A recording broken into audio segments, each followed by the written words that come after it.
Hey guys, Ronin TV here today, bringing you a quick overview of the GOG G-1 mechanical paintball marker.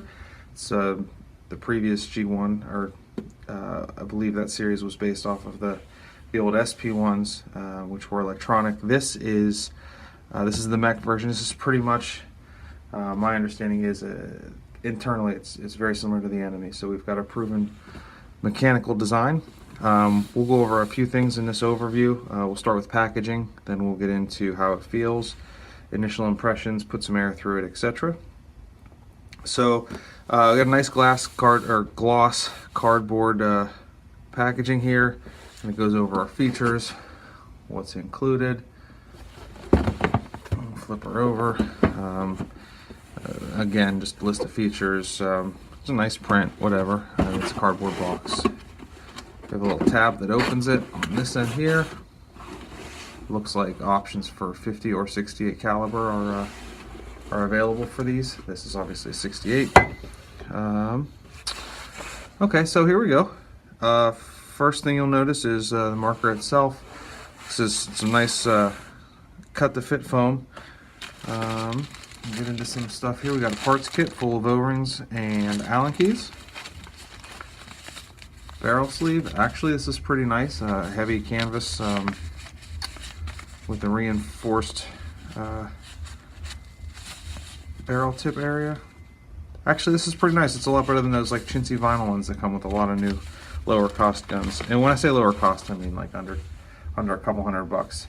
I got this brand new from Punisher's Paintball, punisherspb.com, for $169. I believe it's the same on ANS Gear and similar websites. $169 for me is a really affordable price for a quality mech, and by all accounts the eNMEy engine is solid. So actually,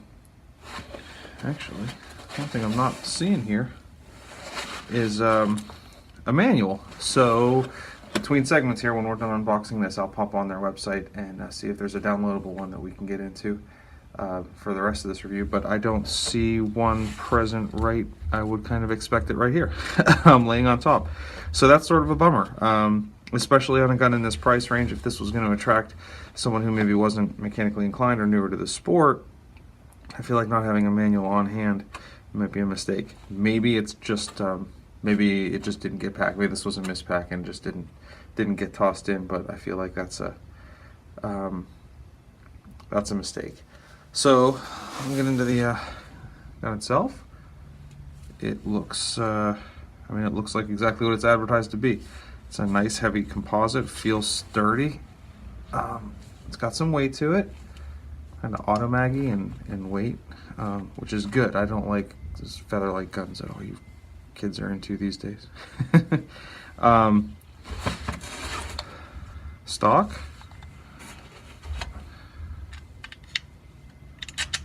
All right, I'm not going to use this, but it is a fully adjustable car stock. My understanding is, yes, that we have a back cap here, and these two screws will come off. This back plate just pops off, and this right on there. So there you have it, your stock. It'll look pretty sitting in this box. I don't use stock, so that's that. Barrel, they advertise this as a 14-inch tactical barrel. It's nicely honed. I believe this is the same. They sell these separately.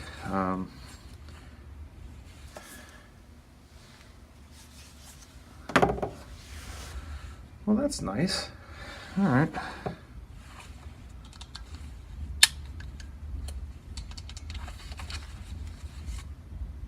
Get one more look at this before we close the segment. We'll move on to actually play around for it a little bit and then give some initial impressions and put some air through it. So there you have it. It's the GOG G-1M unboxing. Let's move on to the overview part of this this video after I grab a manual offline.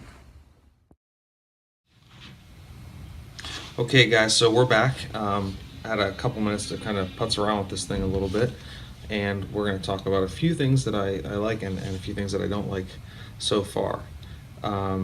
One is we'll talk about how it feels. It's actually very comfortable. I like how far forward this foregrip is. A lot of guns, this gap is not nearly this much, and for me this feels very comfortable. We have a composite clamping feed neck. I ordered an aluminum one, so we'll see how that fits on when it gets here. A slightly angled ASA on the bottom, not an on-off, just an ASA. Nice, we do have a swivel on the bottom of our reg, so we can adjust, you know, how our airline comes out if we're putting a different ASA on when we need to. So those are all some fun features. There's some cool milling, kind of mini mag-esque in here in the shroud. And, this uses impulse/ion threads, so they're doesn't need as many turns as something like a Cocker threaded barrel, but a little more than something like a 98. So short threads, coarse threads, but they're nice. Some things I don't love. Well, let's start with the stock. I kind of showed you before how this guy pops in. What happens is these two screws come out. This just pops off the back. Then this goes on. I'm not going to use the stock, so that's just for demonstration purposes. What I do want to talk about, and why I bring this back plate up, is because on an eNMEy, which this is functionally that's what this is on the inside, but you can access the bolt right here. You just and this is the same. If we take these screws off, there is a tab, I guess you call it, and you just twist, and the entire spool will pop right out the back. It's really nice for being able to disassemble on the fly. That's something you're gonna have some trouble with this. You could play with this cap off, which I guess solves your problem, but why put it there in the first place, I guess? I don't know. Otherwise, it's actually got some nice little rubber molded grips. They're comfortable. These rails, I don't want to say they're not functional, because if you like rails, they're rails, but they're not. The screws that hold them in, they basically just like go into plastic. They don't actually do anything. They're not anchored. These are anchored in with this plate. It seems like a lot of these other screws are really more aesthetic than anything. I don't know. Seems a little overkill on the tack rails to me, but again, that's just a personal preference thing. They did do, there's some foresight in things like if I take the barrel out, I have access to. You'll see that screw in there. I have access to loosening this. I have. Let's see if we can get in here and see the dual detents. Push the bolt down. I'm not sure if you'll be able to see with the light. Nah, I don't think so. But we have dual detents, one on each side. So that's a win. Otherwise, we can put some air through it and see how it feels. Trigger is nice and snappy. That'll feel a little different with air in it. We had our little tank, had a little bit of air in it left from playing the other week, so we'll go put that through. Okay, so here we go. I see you've got a slightly angled ASA. That's sort of really bothers my OCD, so I ordered a straight off the back vertical, which I don't have yet, but we'll get that put on there. It actually butts pretty comfortably. Point's nice. This tank's a little bit longer than what I would normally use on a gun like this, but it's a little 26 CI Tippmann. I like it on my pump, but it's not terrible. Comfortable. Point's nice. We'll see how recycling operation looks like. So we got okay. It's a 2-stage trigger. Can feel that pretty much right away. If you pull real slow, you hear that leak. Well, I say leak, but it's the mechanical valve in the process of switching. If you pull real slow, I guess it's almost like short stroking, where it will still cycle, but you'll get that. So the trick with these is sort of like an automatic, where you're going to pull it quickly and kind of snappy. That feels good. It's comfortable. To get some paint through it and have a day at the field with it, I will GoPro it, and we will be able to give it a full review with paint and everything. But initial thoughts are pretty good. See if she bleeds. Has a bleeder on it. Yep, well, it bleeds off nice. And one thing to note with these, I did read, once your tank's off, it will hold a little bit of air, so you're going to want to make sure that you safely bleed that before you put it away for the day. So initial thoughts are, it feels good, it looks nice. If you like a tactical look, but essentially it is an eNMEy. So if you like the way an eNMEy shoots, which is a really solid proven mech, then you really can't go wrong with it.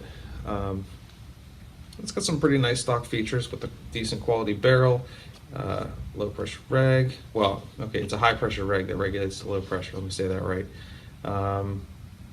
Comfortable grips, comfortable to shoot.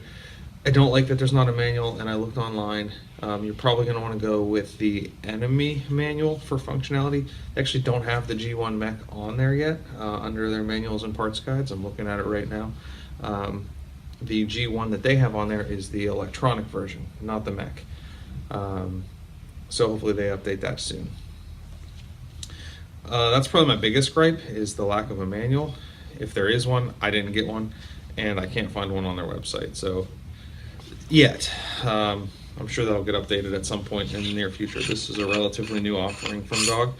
So I'm going to get this put away, and once I have some gameplay footage, I'll upload that as well. So guys, if you're in the market for an affordable mech and you don't want to dish out for a Resurrection or an Automag, or if you like the eNMEy but you don't like the looks per se, this is probably a nice option. And at $169, I feel it's costed very efficiently. So feel free to check it out. I will keep you posted on what I find with how it actually performs on the field. So thanks, guys.